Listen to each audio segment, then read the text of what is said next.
అంటే సామాన్యమైన విషయమా? దైవజనుడి వల్ల కూడా కాల, కొంతమంది సేవకుల వల్ల కూడా కాల అంతమందికి రక్షణ ఇవ్వటం, రక్షణలో నడిపించటం. కానీ ఆయన చేశాడు. రెండో పని లేదు, ఆత్మల భారంతోనే పరిగెత్తుతూ ఉంటాడు. అతన్ని బట్టి సంతోషపడాడు నా దేవుడు. నేను చెబుతున్న దైవజనుల కంటే కూడా గొప్ప అనిపిస్తాడు ఆయన. నాకే సిగ్గేసిద్ది, పచ్చి నిజం ఆయన చెప్పేది. ఒకడే ఈ సాక్ష్యం ఇస్తే ఇలాంటి వాడు ఒకడు కాదు. దేవుని కృపను బట్టి నాకు ఇచ్చిన బిడ్డల్లో చాలా మంది అలాంటి వాళ్ళే ఉన్నారు.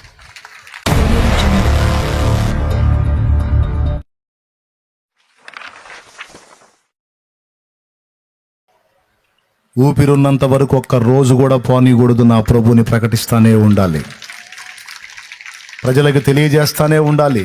ఆల్రెడీ తెలుసుకున్న వాళ్ళని చైతన్యపరచాలి, వాళ్ళకి భారం కలిగించాలన్న రందితో తిప్పలు పడుతున్నాను. ఈరోజు ఇక్కడ, రేపు ఇంకో చోట, ఆ తర్వాత రోజు ఇంకో చోట, ఆ తర్వాత రోజు ఇంకో చోట, ఆ తర్వాత రోజు ఇంకో చోట, వరుసగా. ఎందుకు? పైసల కోసమా, ప్రభు కోసమా? That's all. ఈరోజు ఈ వర్తమానం విన్న యవన బిడ్డలు, స్త్రీలు, పురుషులు అందరూ కూడా ఎవరు మత్తులు లేరు. ఒక్కళ్ళు కూడా కన్నుమేట్లు, అందరూ చురుగ్గా ఉన్నారు, షార్ప్గానే ఉన్నారు. ఈరోజు ఒక తీర్మానం చేయండి. నిజమే, నేను తెలుసుకున్నాను కానీ ఏసై గురించి ఇతరులకు చెప్పలేదు అన్నోళ్ళు ఇక నుంచి నేను చెప్పాలి. గువ్వలాటలు, గవ్వలాటలు, అష్టాచమ్మాలు, చెమ్మచెక్కలు, సినిమాలు, సీరియళ్ళు కాదు. నా ప్రభువుని గురించి నా ప్రజలతో మాట్లాడతానని తీర్మానం చేయాలి. ఈ మధ్యలో ఎడో తిరుగుతున్నాడు ముసలోడు, ఉన్నాడా? దొండపాడు అడ్డుగా ఉన్నాడు. ఆ దొండపాడు ఆయన చూడండి, ఆయన చూడండి, వయసు చూడండి. సింపుల్గా 75 ఉంటాయి. సేవకులు కూడా చూడండి. ఇట్రావే,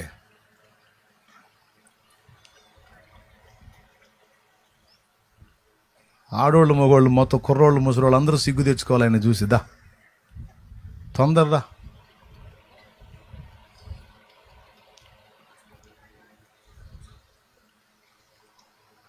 ఆయన వయసు ఎంత నీ వయసు ఎంతే?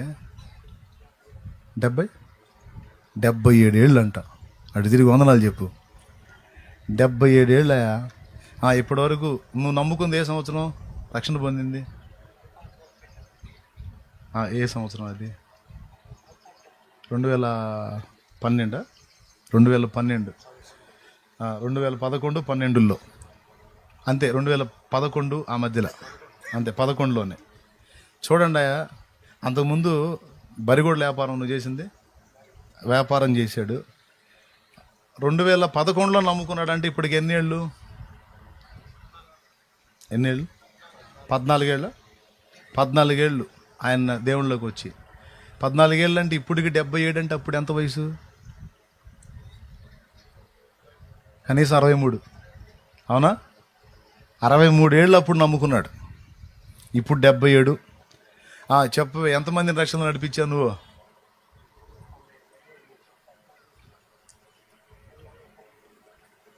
296 మందిని రక్షణ నడిపించాడు ఆయన.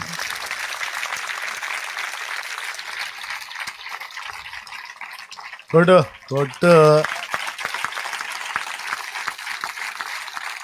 దగ్గరగా 300 ఆత్మలను రక్షణలో నడిపించాడు. సచ్చినా బతికినా అది సాక్ష్యం. అంతకుముందు తనలో లోకానుసారంగా ఉన్నాడు. ఎట్ట పడితే అట్ట జీవించావుగా తెలియనప్పుడు.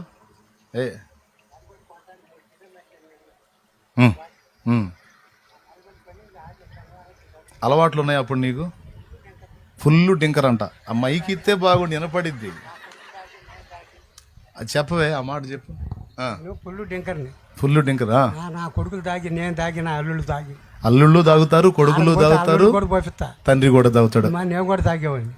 తాగి నా జీవితంలో శనివారం సాయంత్రం శాంతినగర్ బరి కొట్టుకుంటాను పోయా. ఆ కాదాడు 2500 తిన్నాడు నా కాడ. అరే 2500 తిన్నా నాకు మేలు చేశాడు. అరే ఈసారి మోసం చేయనా, శాంతినగర్ బరి కొట్టు రమ్మని రమ్మని తీసుకెళ్ళి 15 ఏళ్ళకు కొన్నాను తోత. శాంతినగర్లోనా? అది అంటే అక్కడ మన కూటం పెట్టి దగ్గర. పుర్చూసి పట్టణంలో మా కూటం పెట్టే దగ్గరలో బరిగొడ్లు ఉన్నాయని కొనడానికి వచ్చాడంట. వచ్చా ఆ వచ్చినోడు ఇటు వచ్చావా? వచ్చి కాపీని ఏం చేశాడంటే ఆ శనివారం డబ్బులు కట్టా, ఆదివారం పోయి డబ్బులు కడుతున్నా, వాక్యం ఎక్కాడు. వాక్యం ఎక్కి వాక్యం చెప్తున్నాడు. ప్రతి ఒక్క మాట నాకు తగిలిస్తుంది. నా పుట్టకలో కవిత్రులై పుట్టి నేను చర్చికి పోను, నేనైతే ప్రత్యేకంగా నన్ను గురించి చెప్తున్నాను. నా జేబులో బీడీ కట్ట ఉంది, అగ్గి పెట్టి ఉంది, ముందు చేత కూడా ఉంది జేబులో. ప్రతి ఒక్క మాట నన్ను గురించి చెప్తున్నానని ఇద్దరు కుర్రోళ్ళని పిలిచి వాళ్ళు అమ్ముకున్నా దిక్కులేదు కొడ్డు. తంతలో పోయి కట్టేసి పలానా దొండపడని చెప్పి చీటి రాపించండి. వాళ్ళు కట్టేసి వాళ్ళు నమ్మకత్తులు పాపం కట్టేసి వచ్చి బరిగొడ్లు వేరే వాళ్ళకి అప్పించి పైన వచ్చి కూటంలో కూర్చున్నట్టున్నాడు. నేను కూర్చోవాలి అసలు. కూర్చోాలా? ఇక 50 ఇచ్చే 200 ఇచ్చే వాళ్ళకి ఇచ్చారు. 50 అన్నం తినిపోమని ఎక్కడైతే నిలుస్తున్నా ఆనే నిలుస్తున్నా 3 కిలోమీటర్లు. తాగిన మొత్తం దిగిపోతున్నాడు. అప్పటికి వేసుకొనే ఉన్నాడు. దేవునికి స్తోత్రం. ఏనండా తాగిన మొత్తం దిగిపోతున్నాడు. ఆ దిగిపోయిన కానీ ఇంటికి పోయి గొడ్డు ఇంటికి పోయా నాకు ఒక ఆలోచన పుట్టింది. ఎంతమంది దైవజీలను చెప్తున్నారు, నేను కవితుడే పుట్టి నేను చర్చికి పోను.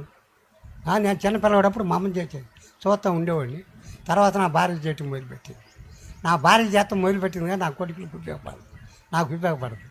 నేను మారినాక నా కొడుకులు మనవాళ్ళు మనవతంతా నీ బొడ్డు పెట్టలు చేసిమని పడి నేను ఒకటి అనుకున్నా, ఉండా దాంట్లో సంపాదించిన కుటుంబం కట్టుకోవాలి. నా కుటుంబం కట్టుకున్నా నేను పక్కన పోవాలి. నా కుటుంబం కట్టుకోలేదనుకో వాడు పోయి ముందు నీ కుటుంబం చూసుకుంటారుగా అని నా కుటుంబం కట్టుకున్నాక తర్వాత లోకమేం పడ్డా. పగత్తులే 70 మంది దొరికారు నా ఊళ్ళో. అన్నయ్య కొడుకు ఇద్దరు చచ్చిపోయారు. అన్న పలకిచ్చి వాళ్ళ దగ్గర పోయాడు. నా అన్నయ్య కొడుకు కుటుంబం ఉందని మా చిన్నాన్న కొడుకు అన్నాడు, అరే నువ్వు లెగితే వాళ్ళలోకి పోతున్నావు, అన్నయ్య కొడుకు ఇద్దరు చచ్చిపోయారు, నీవు ఏదైనా జరిగితే మేము రావాలి. తెక్కలాడు మీరు రావద్దు, మీ కాడ నేను రాను. నేను అంటే నేను పెట్టి వైపు నా బిడ్డలు 10 మంది ఉంటారు. అబ్బా దేవునికి స్తోత్రం కలుగునుగా. నాకు పగత్తులు ఉండరాడా, ఆ పగత్తులు నా కాడకు రావాలి. ఆ మీరు రాని నేను మానుకుంటాను. వాళ్ళు రాలా. నాకు పగత్తుల ముందు 70 మంది దొరికారు. అప్పుడు రూపాయన్నారు చిల్లర బేట 5 రూపాయలు చార్జ్. నా కాడ డబ్బులు పెద్ద చిన్నబ్బా. ఇప్పుడు ఇన్ని రకాలుగా కష్టపడి దేవుని కొరకు తిప్పలు పడి ఇన్ని సంవత్సరాలు ప్రయాసపడ్డావు కదే. ఎంతమంది రక్షణలు నడిపించావు నువ్వు ఇప్పుడు? 291.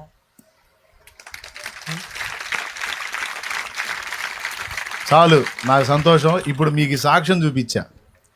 యేసు ప్రభుని నమ్ముకున్నానంటే నమ్ముకున్నాను కాదు, యేసు ప్రభుని గురించి పాడాను, ఎగిరాను, మాట్లాడానంటే మాట్లాడాను. ఇదిగో జీవితాలు మార్చాడు. వాస్తవమే, అది అబద్ధం కదా, ఆయన పచ్చి నిజం ఆయన చెప్పేది.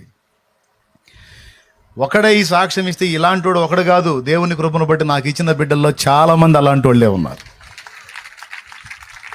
ఈ విధంగా ప్రతి దేవుని బిడ్డ నడుంగట్టి ఇతరులకు సువార్త చెప్పి రక్షణ విలువ చెప్పి వాళ్ళకి దేవుని ప్రేమ చూపించి వాళ్ళని క్రీస్తు చెంతకు నడిపించగలిగితే ఎంతమంది రక్షించబడతారు ఒక్కసారి ఆలోచించండి. కాటికి కాలు జాచుకున్న ముసలివాడు, 77 సంవత్సరాల వయోవృద్ధుడు, దగ్గరగా 290 ఆత్మలు అంటే 291 ఆత్మ అంటే సామాన్యమైన విషయమా? దైవజనుడి వల్ల కూడా కాల, కొంతమంది సేవకుల వల్ల కూడా కాల అంతమందికి రక్షణ ఇవ్వటం, రక్షణలో నడిపించటం. కానీ ఆయన చేశాడు. రెండో పని లేదు, ఆత్మల భారంతోనే పరిగెత్తుతూ ఉంటాడు.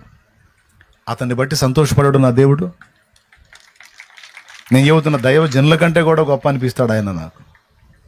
నాకే సిగ్గేసిద్ది. ఈరోజు మీకు అందరికీ కూడా కనువిప్పు కోసం విషయాలు చెప్తున్నా. అటు దైవ జనాంగానికి, ఇటు విశ్వాస గణానికి కేవలం కనువిప్పు కోసం ఈ విషయాలన్నీ నేను అందించాను. స్ట్రైట్గా నేను చదివించిన వచనం ఒకటి, నేను చెప్పిన విషయాలన్నీ వేరు. దానియేలు సాక్ష్యం ఒకటి మీకు వినిపించా. ఈరోజు ఇన్ని విన్నారు మీరు. మీ తీర్మానం ఏంటి? మీరేం నిర్ణయించుకున్నారు? ఇక కూటం ఆమెనంటే పోయి ఒక ముద్ద దీనికి అంతే అడ్రస్ లేకుండా పోదాం అనుకుంటున్నారా? లేకపోతే కొంచెం మీ మనసులో ఏదన్నా చివుకు మందా, కొంచెం ఆలోచన కలిగిందా? అరే అంత ముసలాయన దేవుని కొరకు, ఆత్మల కొరకు అంత భారంతో కష్టపడుతుంటే నేనేం చేశాను? ఎంతమంది చేతులు ఎత్తుతారండి ఇక్కడ? నేను 10 ఆత్మల్ని రక్షించాను అన్నోళ్ళు చేతులు ఎత్తండి.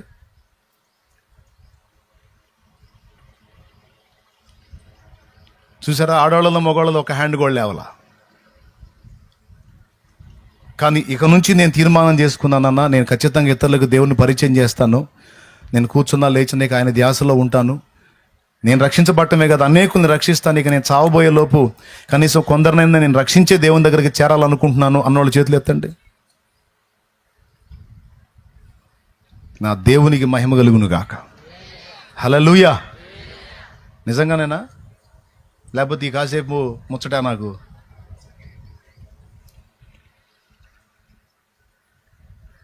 సరే, మీరు తీర్మానం నిజమైతే ఖచ్చితంగా ఇక నుంచి ఇంకా సేపట్లో ఈ కూటమి అయిపోయింది, ఆ ప్రతిష్ట అయిపోయింది, నేను వెళ్తాను, నా పరిచర్య నాకుంది. ఇక మీ హృదయాల నిండా దేవుని పని చేయాలన్న తృష్ణ, ఆకాంక్ష, ఆ గురి కలిగి మీరు కష్టపడాలి. ఫస్ట్ మీరు ఒకటి చేయండి, కన్నీరు గార్చి ప్రార్థన చేయండి. ముందు ఈ ప్రాంతం కోసం, ఈ చుట్టుపక్కల ప్రాంతాల కోసం కన్నీరు విడవండి.